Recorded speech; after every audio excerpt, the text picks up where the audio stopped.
Cinema అంటే వినోదం, cinema అంటే వేలాది మంది కార్మికుల పొట్టకూడు. కానీ జగన్ హయాంలో ఆంధ్రప్రదేశ్ రాజకీయాల్లో సినిమా అంటే ఒక కక్ష సాధింపు చర్యగా మారిపోయింది. ముఖ్యంగా మెగాస్టార్ చిరంజీవి ఫ్యామిలీ నుంచి వచ్చిన హీరోల సినిమాలపై Jagan and co YCP social media చేస్తున్న విష ప్రచారం చూస్తుంటే వారిలో అసహనం, భయం ఏ స్థాయిలో ఉన్నాయో క్లియర్గా అర్థమవుతోంది.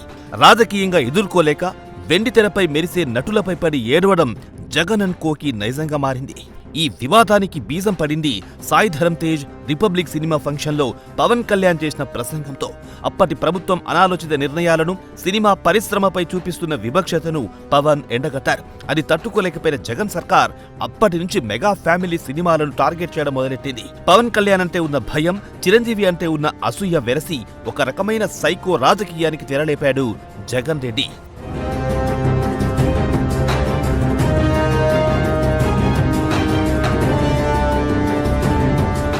వైసీపీ హయాంలో ప్రభుత్వం కావాలని టికెట్ల ధరలు తగ్గిస్తూ జీవోలు తెచ్చింది.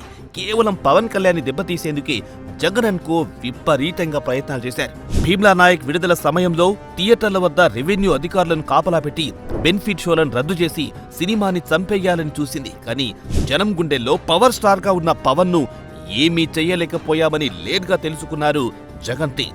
టికెట్ల రేట్లు తగ్గించినా హిట్టు కొట్టి చూపించారు పవన్. ఆ తర్వాత బ్రో సినిమాపై అంబటి రాంబాబు లాంటి నేతలు చేసిన విమర్శలు, రివ్యూలు చూస్తుంటే సినిమా మీద పడి ఏడవడానికి వైసీపీ ఓ బ్యాచ్ ను సిద్ధం చేసిందా అని అనిపించక మానదు.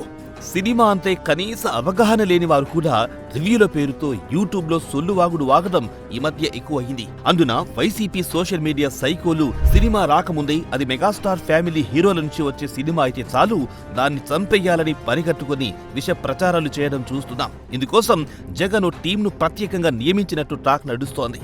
వాళ్ల కోసం ఓ బడ్జెట్ పెట్టి డబ్బులిచ్చి మరీ నెగిటివ్ గా సోషల్ మీడియాలో పోస్టులు పెడుతున్నారు. ముఖ్యంగా అంబటి రాంబాబు లాంటి వారు హరిహర వీరమల్లు మీద, ఓజీ మీద నెగిటివ్ కామెంట్స్ చేయడం చూస్తుంటే రాజకీయ క్రీడ ఇంత జుగుప్స కలిగించే విధంగా మారిందేంటని అనిపించక మానదు. ఓజీ రాకముందే అది ఫ్లాప్ అని ప్రచారం చేశారు. తీరా సినిమా రావడం, బ్లాక్ బస్టర్ హిట్ కొట్టడం చకచకా జరిగిపోయాయి. 300 కోట్ల పైచిలుకు బాక్సాఫీస్ కలెక్షన్లతో పవన్ తన స్టామినాను మరోసారి టాలీవుడ్ వర్గాలకు చూపించారు.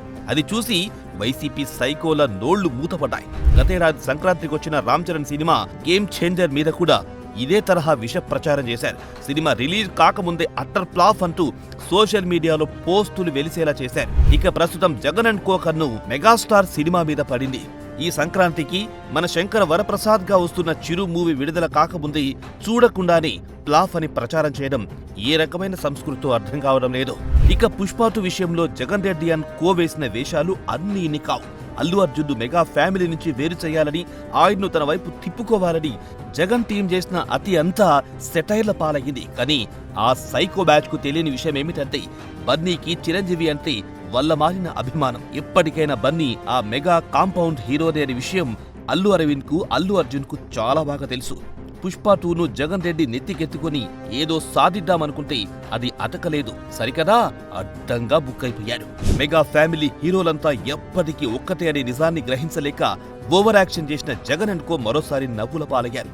బన్నీని మెగా ఫ్యామిలీ నుంచి దూరం చేయాలన్న వారి కుటిల ప్రయత్నం కాస్త ఘోరంగా బెడిసి కొట్టింది.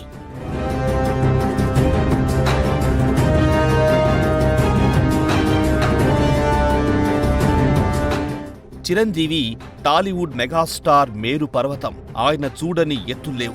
సినిమా ఇండస్ట్రీకి పెద్దదికు మాత్రమే కాదు, ఆయన గొప్ప మానవతావాది. బ్లడ్ బ్యాంక్ ద్వారా లక్షలాది మంది ప్రాణాలను కాపాడిన వ్యక్తి. కరోనా సమయంలో ఆక్సిజన్ బ్యాంకులు పెట్టి ఎంతో మందికి ఊపిరిపోసిన మహనీయుడు.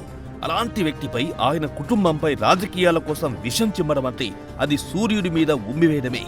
ఆయన మంచితనాన్ని కూడా చేతగానితనంగా భావిస్తున్న జగన్ టీం తెలుసుకోవాల్సింది ఏంటంటే చిరంజీవి సహనం వెనక కోట్లాది మంది అభిమానుల ఆగ్రహం దాగి ఉంది. ఒక్కసారి అది బద్దలైతే వైసీపీకి పుట్టగతులు కూడా ఉండవని గ్రహించాలి. ఇక మన శంకర వరప్రసాద్ మూవీ గురించి చెప్పాలంటే వింటేజ్ చిరంజీవిని సెల్యులాయిడ్ పై చూపించిన ఘనత డైరెక్టర్ అనిల్ రావిపూడిది. ఫ్యామిలీ యాక్షన్ మిళితమైన స్టోరీకి కామెడీ టిన్స్ తో అనిల్ 90s చిరంజీవిని 30 ఏళ్లు వెనక్కి తీసుకెళ్లారు. అదొక్కటి చాలు మెగా ఫ్యాన్స్ కు. చిరంజీవిని తెర మీద చూస్తే చాలు ఊనకమొచ్చినట్టుగా ఊగిపోతారు ఫ్యాన్స్. అది చాలు ఈ సినిమాకి.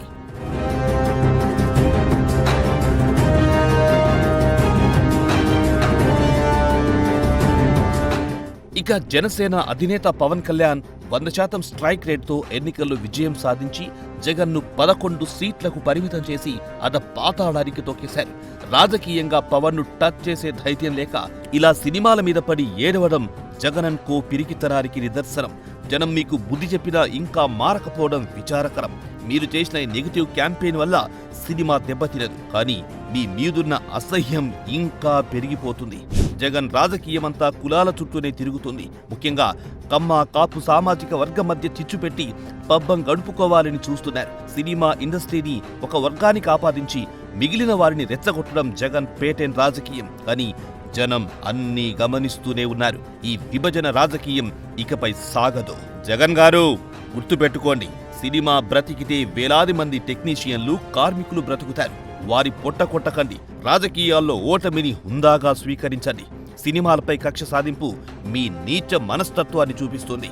మీ సోషల్ మీడియా సైకోలు ఇలాగే ఫేక్ ప్రచారం కొనసాగిస్తే వచ్చే ఎన్నికల్లో 11 సీట్లు కాదు కదా, ఒక్కటి కూడా రాదు. కనీసం డిపాజిట్లు కూడా దక్కవు.